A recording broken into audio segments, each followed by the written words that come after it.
I want to put a little explanation around it. One of the things that can happen with worry and fear, that's quite normal, especially when we get into what I call ruminating, where we're spinning with our thoughts, is it can also cause us to feel a little anxious. And if we're in a place like this, where our thoughts are just really ruminating, they're really spinning, we're feeling maybe a little anxious. We might feel that anxiousness in our stomach, in our shoulders. One of the first things that's helpful for us to do, and we're seeing this come out more and more in the research in psychology, is to first do something to calm ourselves. And what I'm going to do today when I talk about these techniques is the first part of what I want to do is I want to teach how we can calm ourselves. And then the next technique after that, we're going to talk about what we can actually tangibly do to address a worry and fear. But it's helpful to understand that when you're in a place where you're so worried or fearful that your thoughts are spinning and you're feeling this anxiousness in your body, it's really unlikely that we do our best thinking in that place. And it makes it difficult to address a worry and a fear when this is what our body's doing. So, one of the first things we can do is to learn how to calm our bodies. And even if it's just taking the edge off, that's going in the right direction. So, if you just imagine with me for a moment that there's a worry or fear that you have, and what I want to invite is not to focus on a worry or fear that right now in your life you're finding so overwhelming that you wouldn't even be able to participate in this exercise. If it can be something that you know it's really concerning to you, but you feel like it's manageable enough that you could do this exercise with me. And here's what I want you to imagine. So the worry or fear comes up, and I just want you to imagine a stop sign coming up. And the stop sign is saying to you, it's an invitation. Bernadette, stop for a moment. Take a breath. I'm going to talk about a specific type of breathing in a moment.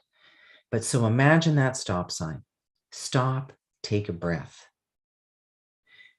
And the purpose of imagining a stop sign and taking a breath is this. We want to learn over time to be able to allow space for our worry and fear, to be able to be with it.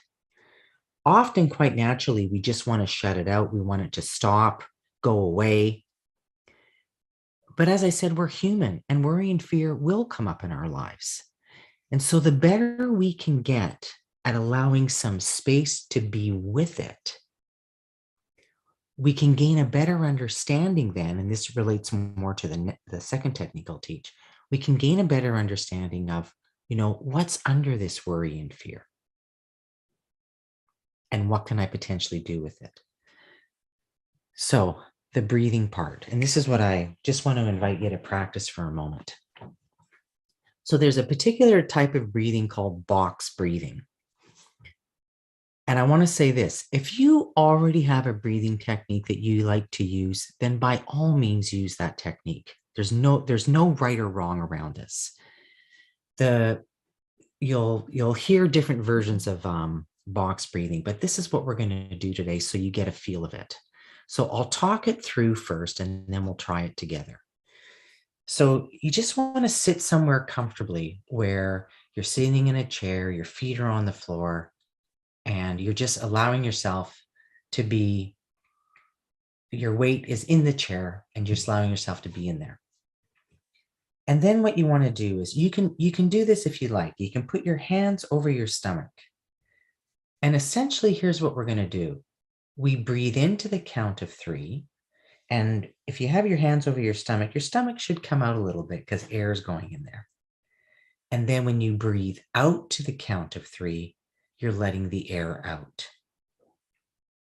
Now, I'll add this little piece. You don't have to do this, but just typically with this style of breathing, when you breathe into the count of 3, you then hold it at the top for an extra 3 seconds. Then you breathe out to the count of 3 and continue to breathe out for another 3 seconds. This is all in the notes that I'm going to give you. So let's just we're just going to, just so you get a feel of it, we're going to breathe into the count of 3 and breathe out to the count of 3. So I'm going to be doing the counting. So you can put your hand on your stomach, just sit comfortably in your chair. You can have your hand on your stomach, or if you prefer, you can have your hand on your legs, whatever most comfortable for you.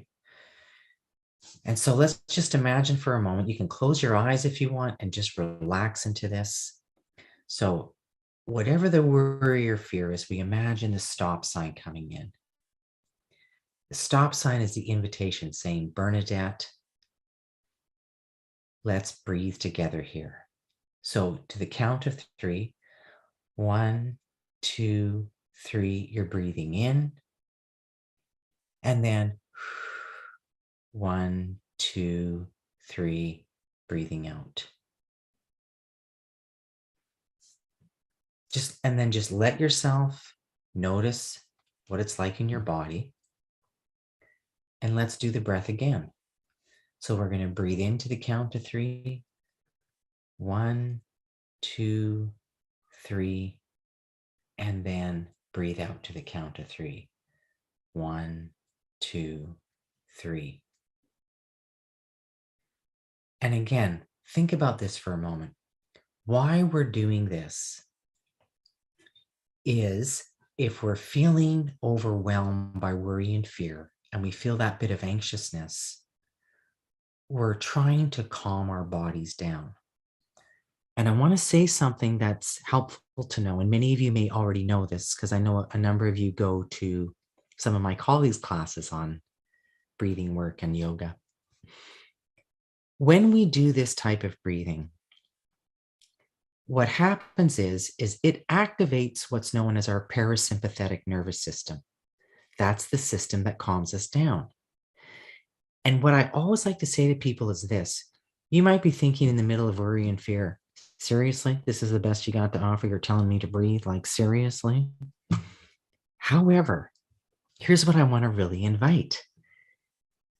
I want you to know that when you look at the research in this field, whether you feel like something's going on or not, it is. This is actually activating that system when you do this breathing, and it helps to start to calm you. The more you practice this, the more you'll